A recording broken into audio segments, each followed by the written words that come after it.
News India 27 नव्या पिढीचं नवं माध्यम। राणेनगर पोलीस कॉलनीत चोरांनी मारला चंदनाच्या झाडावर डल्ला।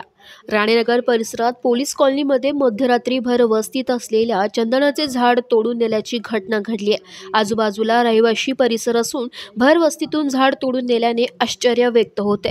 विशेष म्हणजे पोलीस वसाहतीतूनच चोरांनी डल्ला मारल्याने नेमकं पोलिसांचं गस्त पथक करतं तरी काय असा सवाल उपस्थित होत आहे।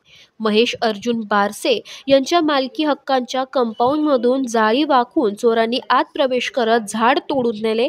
बारसे यांना सकाळी ही बाब लक्षात येताच त्यांनी तात्काळ इंदिरानगर पोलीस ठाण्याशी संपर्क साधला।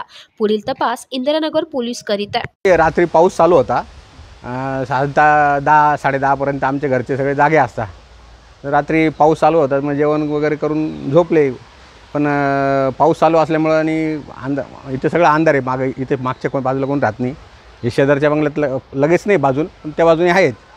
पण माझा झोपल्यानंतर मग लक्षात नाही आलं ते, आणि ते मागच्या बाजूने दाबेलीचा रोड आहे मोठा 18 मीटरचा, तिथून ते भिंत छोटी हाईट 3-4 फुटाची, तिथून उड्या मारून आले असेल त्यांनी, ती तार पूर्ण वाकवली 4-5 फुटाची, आणि हे तोडून नेलं। हे सकाळी 6-6:30ला आमची आई ज्यावेळेस देवाचे फुलं वगैरे हे काही तोडायला आली त्यावेळेस तिला लक्षात आलं।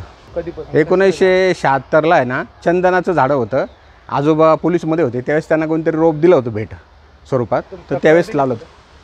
पोलीस आता इंदिरानगर पोलीस स्टेशनला गेलो होतो, तिथे तक्रार दाखल केली। म्हणजे सरांनी सांगितलं की त्यांचे ते पोलीसवाले DB वाले आले होते, आता त्यांनी पण फोटो वगैरे घेतले, आणि ते म्हणे आम्ही आता आमच्या पद्धतीने प्रोसेस करतो बा। असं काय ते कधी लावलं होतं झाड वगैरे? ते आजोबा होते ज्यावेळेस पोलीसमध्ये होते आजोबा आमचे, त्यावेळेस त्यांना कोणतं रोप दिलं होतं, आईला का आजोबांना पाहुण्यांनी दिलं होतं, त्यावेळेस ते लावलं। 1976 सालचा असेल अंदाजे।